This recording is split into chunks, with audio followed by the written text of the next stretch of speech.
Greetings, I'm Jim Finley. And I'm Kirsten Oates. Welcome to Turning to the Mystics.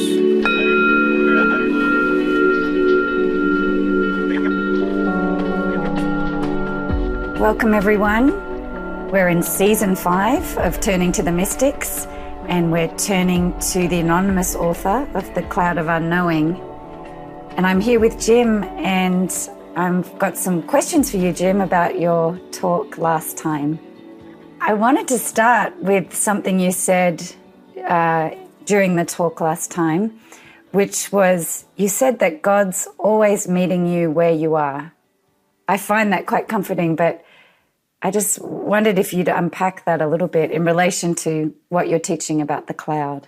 First of all, in the spiritual worldview of the Christian faith, in concert really with the spiritual worldview of all the world religions, but for our way in the Christian tradition, Judeo-Christian tradition, is that God's with us first in the ongoing self-donating act of God in creation, like let there be light, let there be stones and trees and so on.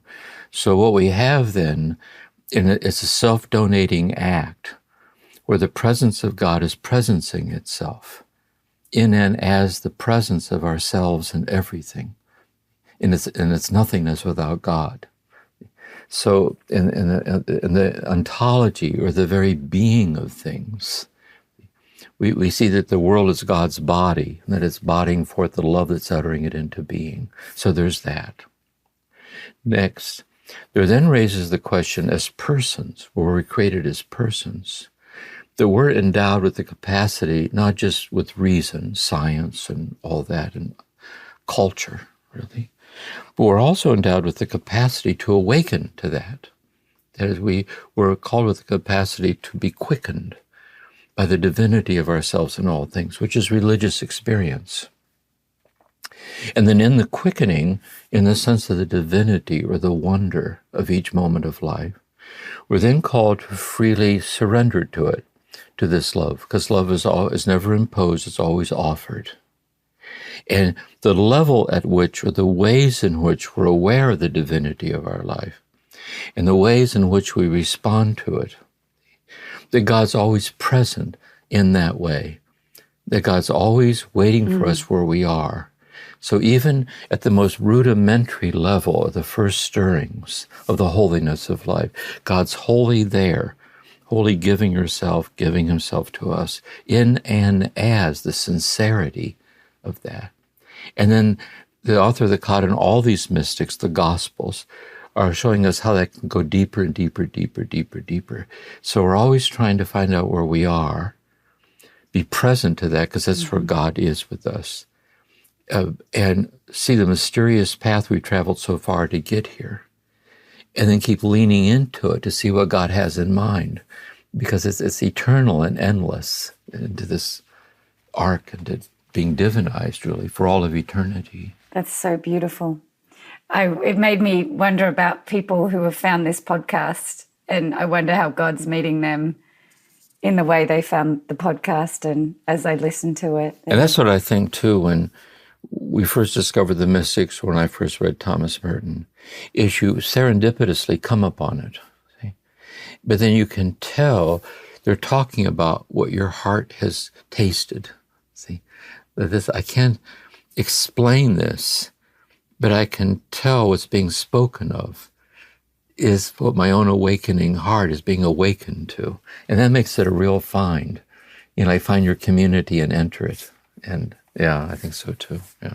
Yes, I do remember when I first found your teaching, Jim, I just didn't know life could have this kind of depth I've been longing for it to have, the kind of love and forgiveness and acceptance that I've been longing for it to have. The book we're turning to the mystic, we're turning to the Cloud of Unknowing. You talked about how this book is for a particular kind of people that have this longing for God, a stirring and a longing for God in a deeper way than they have right now. Am I saying that correctly? Yes, in this sense, and this is what I was really focusing on turning to chapter 8. say we start first with chapter 8, and this will get us back to the foreword in the Cloud of Unknowing. So in chapter 8, he's offered this way to pray, grounding yourself in this love, seeking God for God's sake and not for any of his gifts. You ground your heart's desire in this one word, and thoughts rise and fall within you. But the image I have, all these thoughts of God, revealed thoughts, true thoughts of God, they're like love letters from the beloved. But now you've been quickened to desire union with the beloved beyond all the thoughts of the beloved. And this means disidentifying or letting go of one's tendency to let all your thoughts of God determine the ways you understand God. You have this understanding born of this love, this unexplainably transforming you into itself.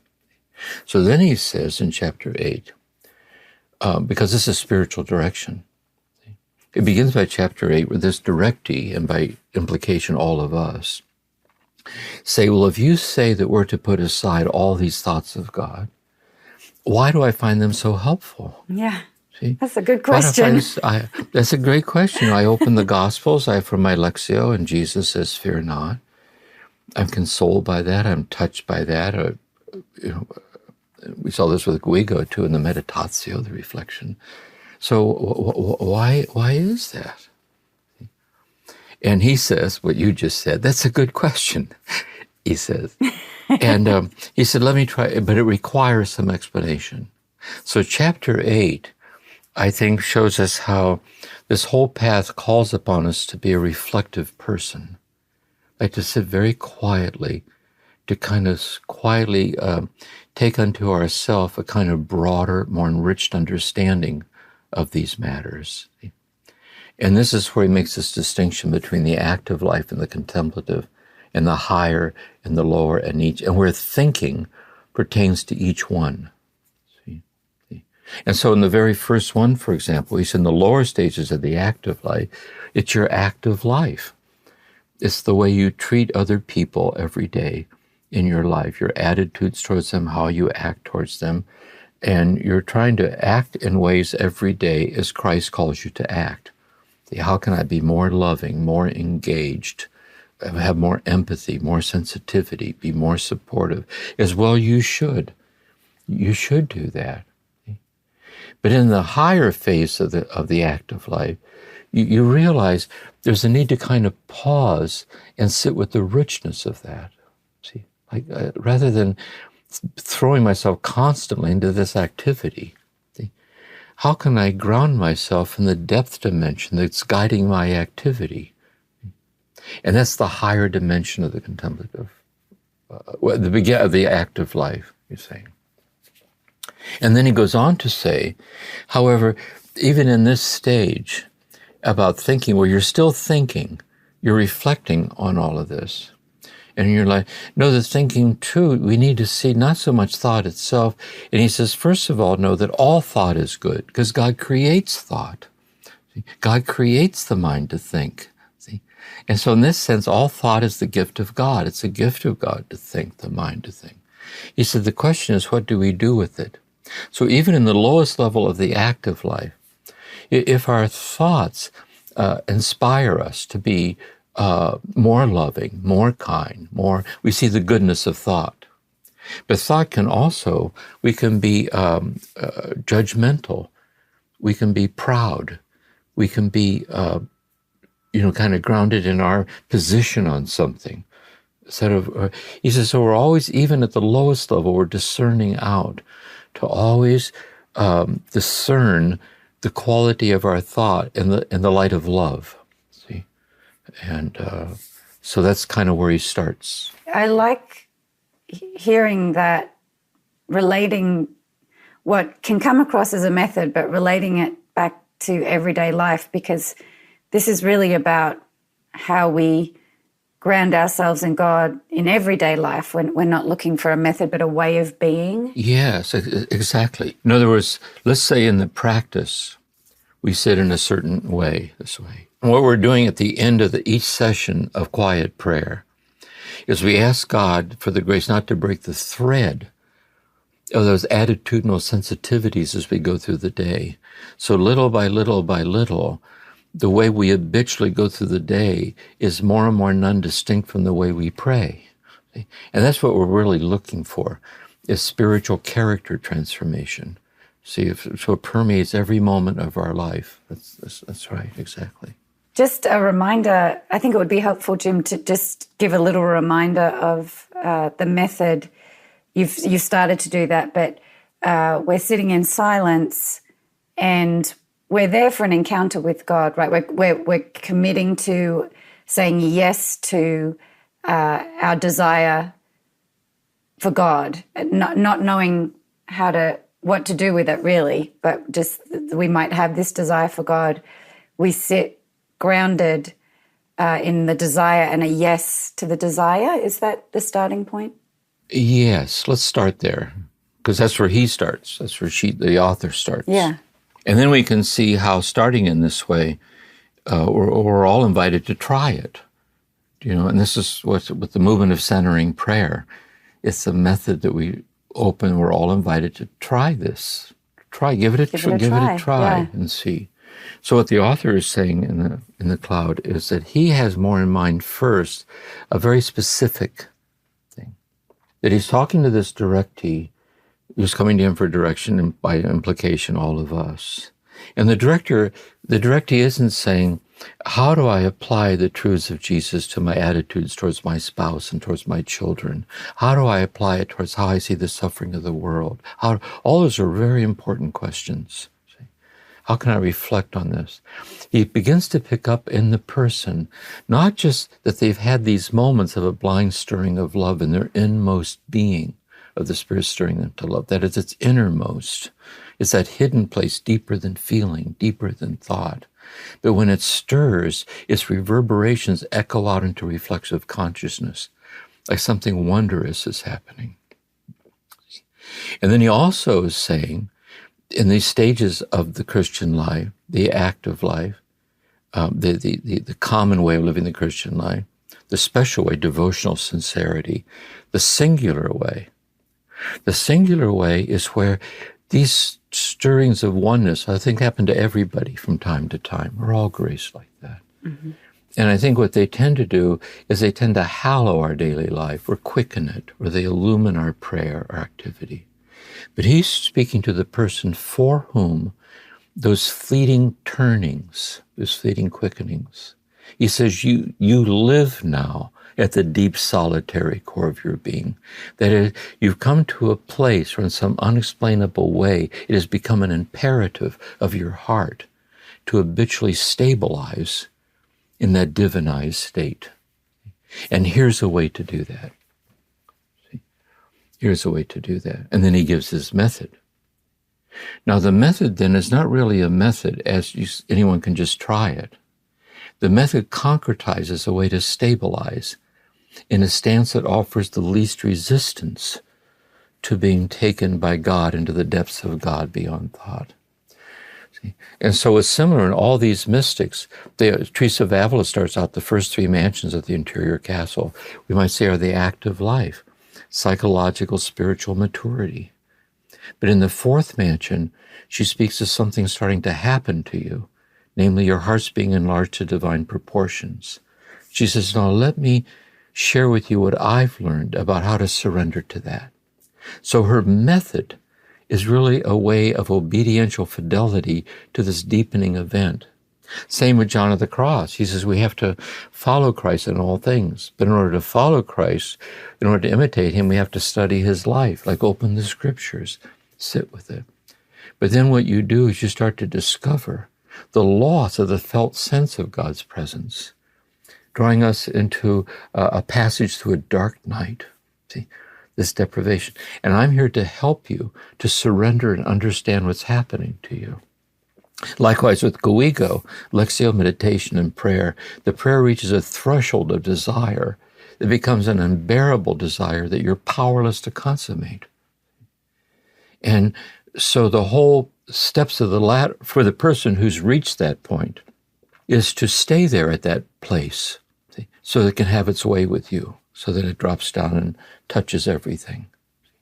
So it's in that same way the author of the Cloud is suggesting this, not as a method, but concretizing a stance that offers the least resistance to being habitually stabilized in that mysterious quickening of your heart, in this infinite love beyond all thoughts of God, beyond all emotions of God. See?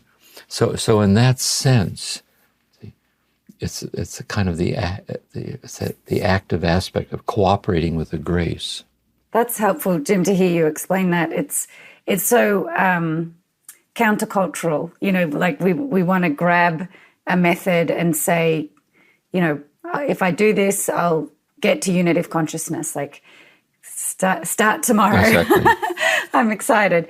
But this is much more about finding something that helps extend something that's already happening, helps concretize it. I like the way you said that. And so there are some people, I've talked to a lot of people this way on retreats, they're not going to try it because they're not inclined to try it. Yeah. If some people are inclined to try it, then try it. But the way you experience it will reveal the level at which you're experiencing it. So, for example, the person will say, I practice centering prayer, I find it so helpful. And then they'll say, well, why do you find it helpful? They'll say, well, it really does help me to become more centered, more grounded, more present, more humble, more open, as well it should. See? But those are the gifts of God. So you're using centering prayer to deepen where you are in the special way of deepening the gift of God. And the Cloud of Unknowing is saying is, yes, of course, then do it. Do whatever helps, do it. What doesn't help, don't do it. But he's listening for something else. And he's listening for the person who says, yes, all that's true, it's true.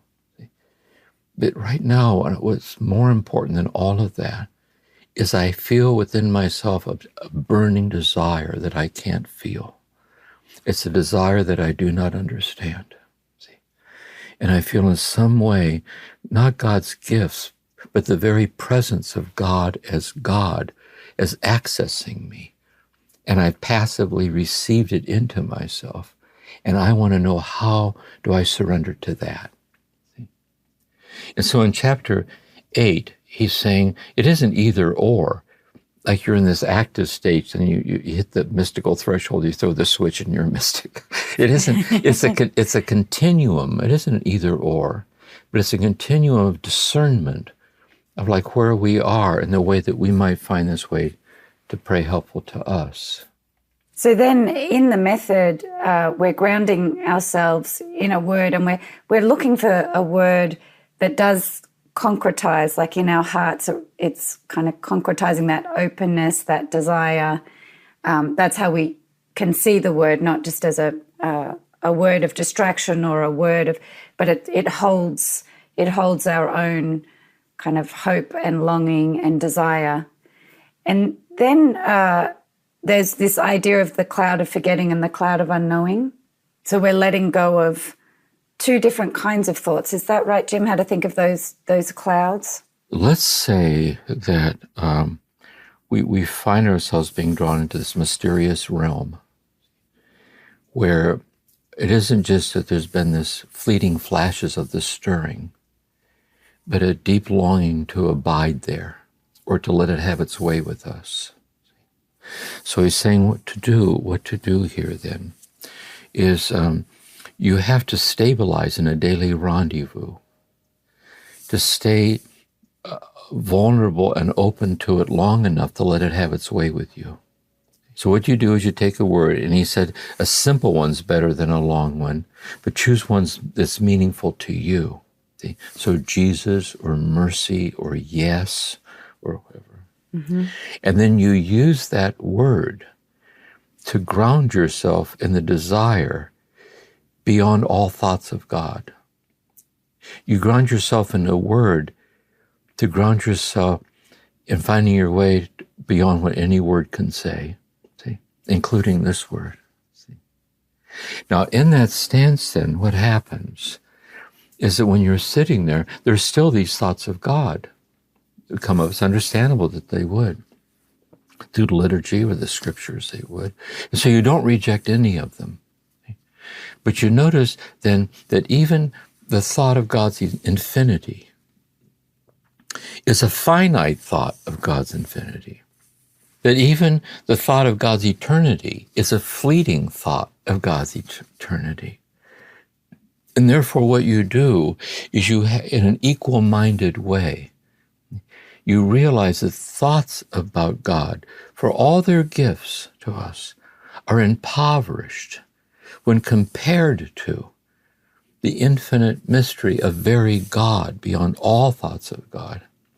So the cloud of unknowing, then, is an attitudinal stance of refraining from the inclinations to think about any of the thoughts that arise.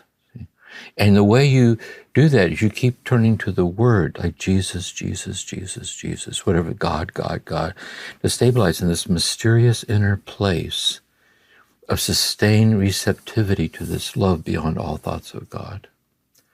And the thoughts of forgetting, the cloud of forgetting, is knowing that all these thoughts of God came to you through your memory. You remember you heard it when you read it in Scripture, in a homily or whatever. And also, it also applies to all your thoughts about yourself. It applies to all your thoughts about the earth, all your thoughts about people, the whole realm of thought. See? Because ultimately speaking, you're unthinkable. See, that no idea of you is you. See? Because who you ultimately are is who God eternally knows you to be. In giving the very gift of God to you is the depth of your very self, the very divinity of yourself, this identity in God, in your nothingness without God. And therefore, it's really moving beyond the frontiers of ideological living. It's moving beyond. You don't reject all these thoughts. Notice this person who wrote this book was a scholar. I mean, what I mean is he had a very astute intellect. You know, he was a very clear thinker. But he's inviting us to take this stance of a surrendered realization of this love that utterly transcends and utterly permeates all thought, all memory, everything. And so this is the way. For those who are called to it. And you're called to it because having tasted the oneness, there's a discontent with anything less than the oneness. A oneness with the mystery you cannot feel, cannot grasp. You can't attain it, but it's attaining you and your inability to attain it. Okay? And you're called to surrender in this love. Yeah.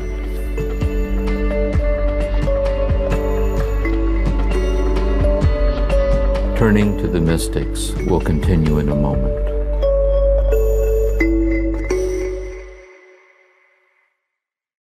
So this direct D in the chapter you focused on was really concerned about letting go of thoughts where he or she experienced God's presence in the thought as a gift, like you're saying.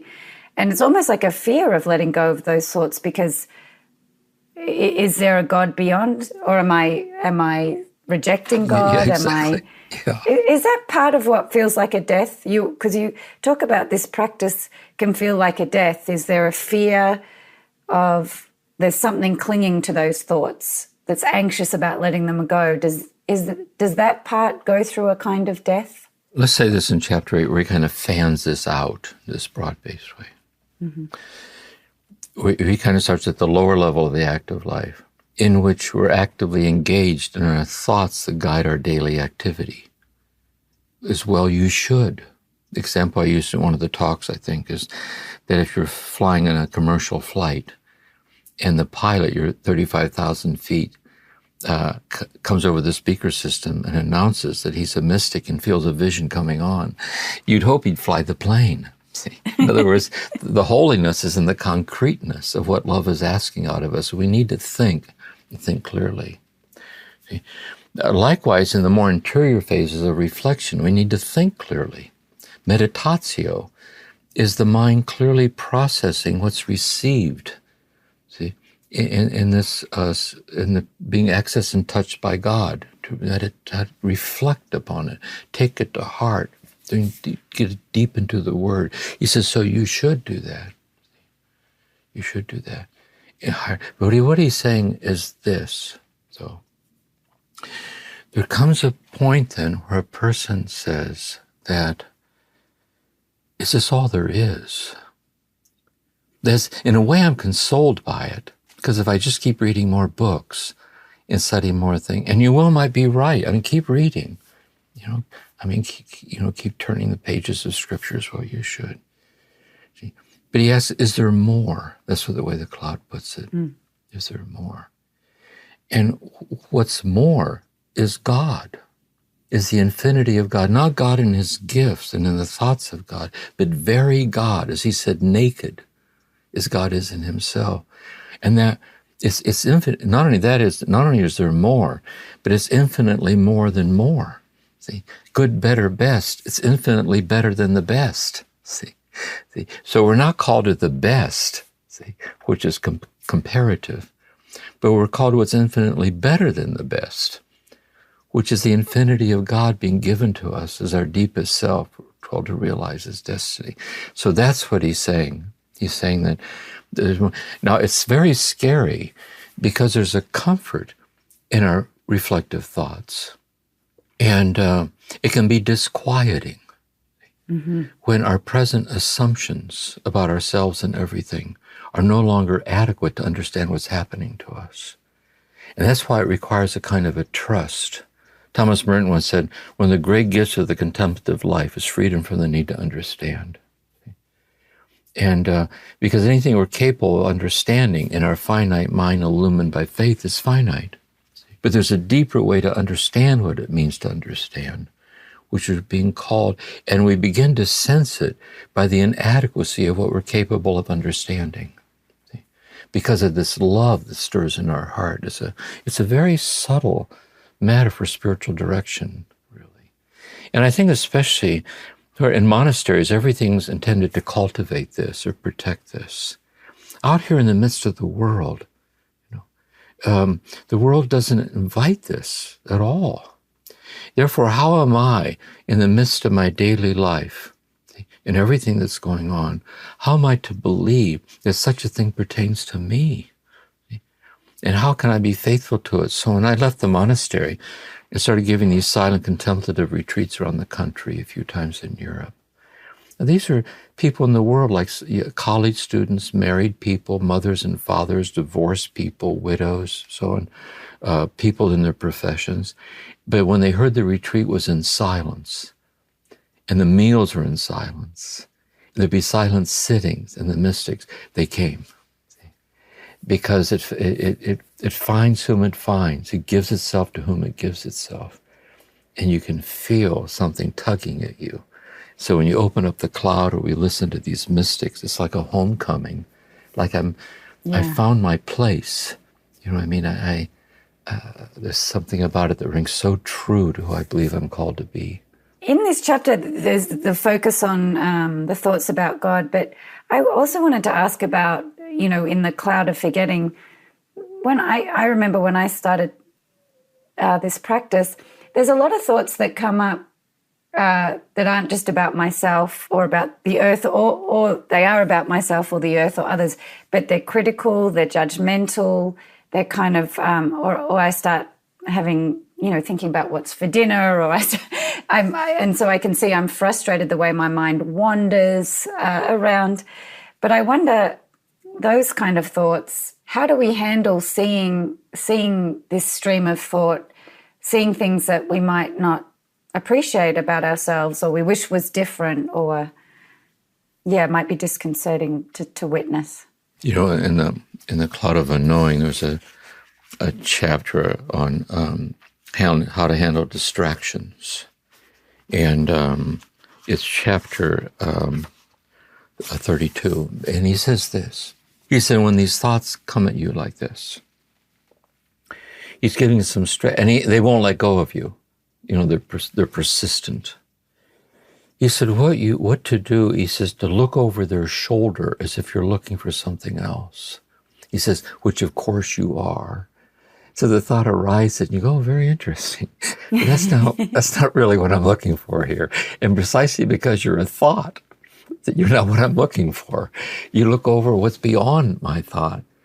And so they kind of just fade away because we don't energize them by getting reactive to them, either by clinging to them or rejecting them. See? We're equal-minded with respect to all thought. If they're good thought, like what's for dinner, you're meant to think about what's for dinner when it's time for dinner. And if you're practicing prayer, it might help you to be more present preparing dinner. See? But in the time of prayer, you might say, I appreciate that, but that's not what I'm about right now, like this anchoring my heart in what it was to present. Likewise, when I realize that I'm jealous of someone or angry about someone, like that, it is also another thought that brings up an attitude. So we just notice and we pass beyond it. But then later what we do when we reflect upon it, we say, where did that come from? So the way I put it is just beneath the anger is the pain. Just beneath the pain is the powerlessness. And so we're to become more contemplatively present to our anger. See, what's underneath it? Where's it come from? What's feeding it? See, and the God-given emotion that restores the boundary that was violated. See, and likewise, what is jealousy? Jealousy is the fear that we're replaceable. See? Where jealousy is we're so taken by how gifted somebody is. It blinds us to how mysteriously gifted we are in being who we are. And so sometimes outside of prayer, these thoughts that come up that we're not to think of in prayer, it's the time of prayer. It's very similar to psychotherapy in a way. It's to kind of illumine and teasing open and laying bare what feeds and nurtures these thoughts so that we become more aware of them, more accepting of them, more understanding of them, and not get caught up in thoughts which would hold us back and lead us astray. That's so helpful because I think a lot of people get confused that the goal is to have no thought. And what I'm hearing you say is to be this witness to our thought and that every thought counts in a way, you know, that we might want to unpack the thoughts later, but there's a self-knowledge that's arising. And so we can learn to be better witnesses to ourselves internally, externally in our own lives. Is that a part of what happens? Surely there are certain moments, say we're on this path, there are certain moments, no thought. There's just no thought, just God in all directions, unexplainable. There are those moments. More often, however, this way of love in God beyond all thought is realized in the midst of thought. And the example I used in one of the talks is a couple like deeply in love with each other, sitting in a secluded, darkened restaurant over a candlelit table holding hands. And they're not in a trance. They see the waiters go by, they hear the ambient, but they're fixed upon one another, see? And so I think it's in the midst of thought we transcend our thoughts, see? And in a way, this is the voice of the poet. When you think about it, poetry is a language. I also think it's every word of Scripture contemplatively understood. Notice the Bible is all words, if you put it that way. It's a lot of words, thousands and thousands of words. And we can approach it as words, proof text, flipping back and forth, and we do this. But there's another way of looking at it, the logos. See, like what is this word, this living word? That silences me and speaks to me unexplainably in being infinitely in love with me, drawing me to itself like this, which is the essence of everything Jesus says.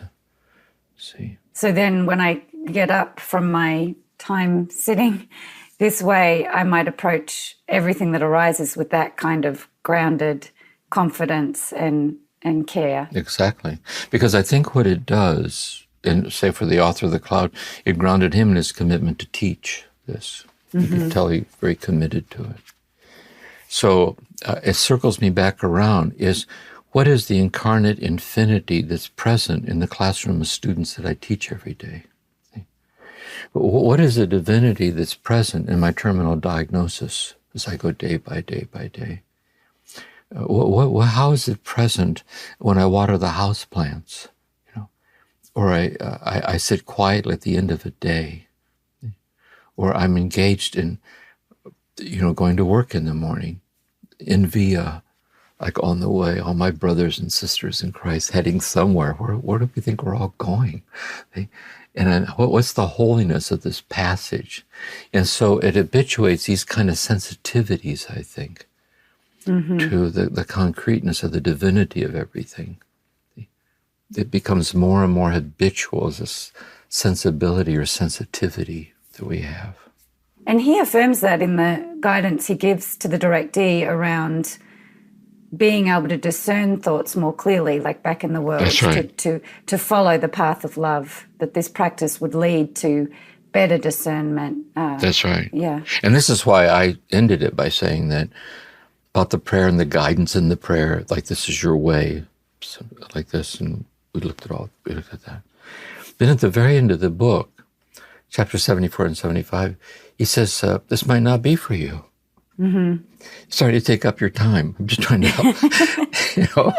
But it's nice to know it's not for you. Then don't hesitate at all, because God's always waiting for you where you are. That's what holiness is.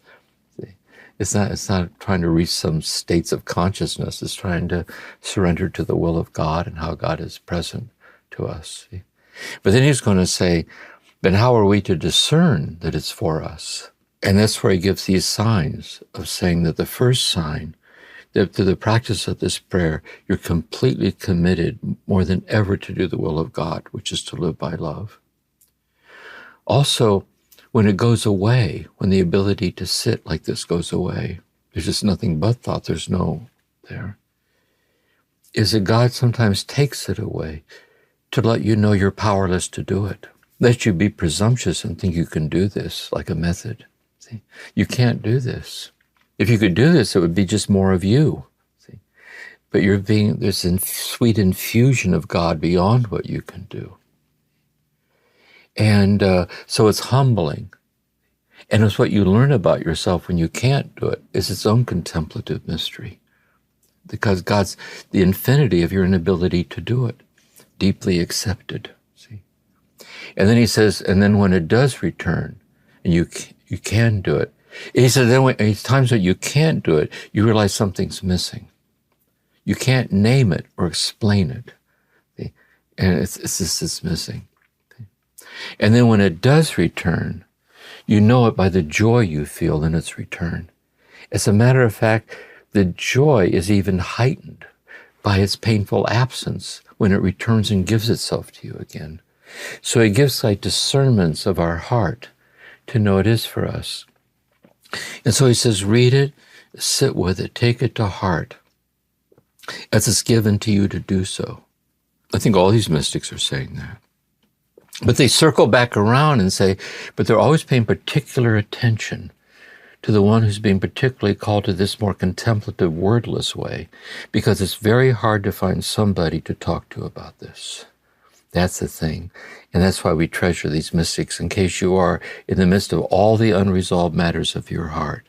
You realize in the resonances of this that maybe this pertains to you. So almost in a way where you're describing those three discernment pieces, which called to do God's will in all things, but there's this, the way we move towards this is this deep longing. So we're already in the state of kind of missing something. Is that exactly? Yeah. But what you're saying is, even as we continue on this path of longing and desire, that might keep happening again and again and again. So it may be the reason I start the prayer, which there's something missing and I've tasted it and it was joyful and I long for it. Are you saying this might happen again and again, the loss and the gain? Yes, exactly. And here's another way of saying it, too, is that there is this say it goes away, you got a taste of it, and then all of a sudden it vanishes. There's just nothing but the thoughts of God. And then there's this longing for its return. And even when you're in the stream of it, there's a longing to radicalize it ever more and more and more and more and more and more. But then you realize that your longing is an echo of God's infinite longing for you. See, that's the key. And in some way, God's the infinity of your longing. Our next mystic, we're going to be looking at Julian of Norwich. And she picks up on this of love crucified, where Jesus says, I thirst. See? I thirst. And so more than the deer runs for running streams, O Lord, does my soul long for you in the Psalms. See? And know that our thirst for God is an echo of God's thirsty for us. And therefore, even there's a contemplative, mystical understanding of unconsummated longing. It's unexplainably being consummated, and your powerlessness to consummate it. On this earth, when we cross through the veil of death, what we're obscurely, the perfect way goes on for eternity, but it can begin here, in this way. But it's perfect in some obscure, subtle, but deep way. But when we pass through the veil of death, it'll be fully in the light of glory, see, which is God. Yeah. That brings me back to that sense you spoke about. This can feel like a death, or it's a foreshadowing of death that can have an experience of dying. Can you just describe that a little bit? What's happening? What might that feel like? Let me give some examples for psychologically and then spiritually. About addiction, I want to apply it to terms of addiction, is we can be deeply invested in a habit of our heart that's perpetuating our suffering. But we can't let go of it because we're convinced that it's true.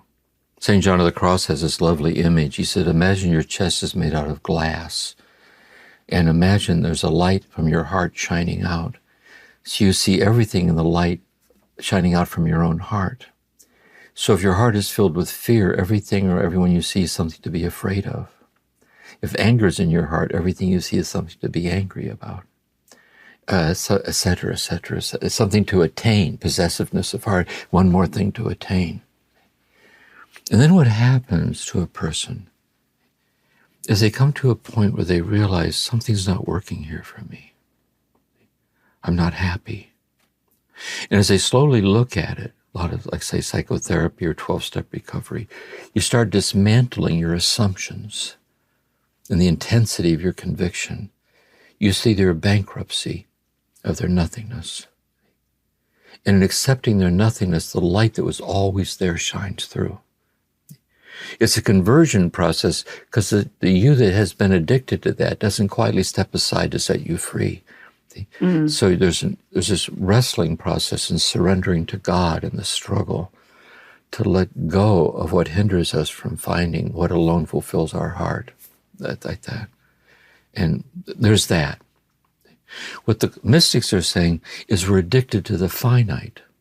It's having the final say in who we are. It's real, even though it's holy and good. Our finite understandings, our finite thoughts, our finite consolations, our finite of everything. And we hold fast to it that forms what we think is the horizon of what's possible. And then when we get a glimpse of there's something more, it can be frightening to us because it implies an act of trust because of the loss of control. We're afraid to lose the control that we think that we have over the life that we think that we're living, even though it's claustrophobic. And so it implies then a passage of trust, of surrendering yourself over to a boundaryless presence that's permeating your body, your mind, your thoughts. And this is why we need to be careful with this. We need to pace ourselves, whether it be in therapy or recovery or anything, not to re-traumatize ourselves. But I think we're going to force our way through because that's disrespecting the part of us that's still afraid, disrespecting the part of us that's still confused. We're always circling back around to be there for and with the part of us that doesn't get it yet. See? To be there with compassion and tenderness and to carry ourselves along. So I think the path has that quality to it. This discussion about the active and the contemplative life or way reminds me of, we're both on a podcast for the Center for Action and Contemplation, Richard Rohr's organization that we both work for, and how Richard says the most important word with action and contemplation is the end. And I'm wondering, just with our dialogue so far, like how might we think about that? What's the end in the way we live? Yes, the author of The Cloud says in chapter 8, there is this active life and the contemplative life. And the thing to know is each one is incomplete without the other. No matter how active you are, it always has this contemplative depth dimension to it. And no matter how contemplative you are, the activity is always there because you have to eat dinner. You know what I mean? You're already late for your appointment, see? Mm-hmm. And so there's the and, like the inclusiveness of both. I think what the mystics are saying, it's also what Richard is saying also, is that in the way the and it dissolves. So the very activity is itself like Merton, contemplation and action. And I think this is the connection between the mystical awakening and the corporal works of mercy. This is a relationship with the mystical awakening and social justice. It isn't as if I could be so mystical, only I didn't have to live my life. You know what I mean? I look at my day timer, I get disheartened. It isn't that. It is. So what we're to do is we're trying to find this balance of the and. Each is incomplete without the other.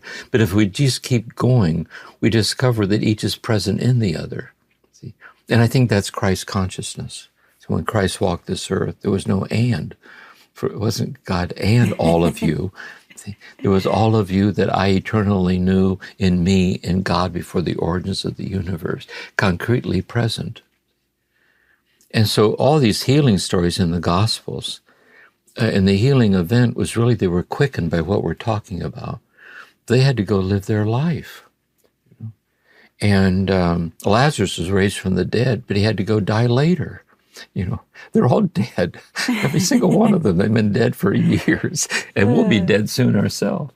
So how can we concretize or consecrate the ordinariness of activity with this depth dimension? And how can this depth dimension beyond all activity into God discover God in us, present in all these activities? And we each had to find our own harmony based on the givens of our life. You have your life, I have mine. And yeah.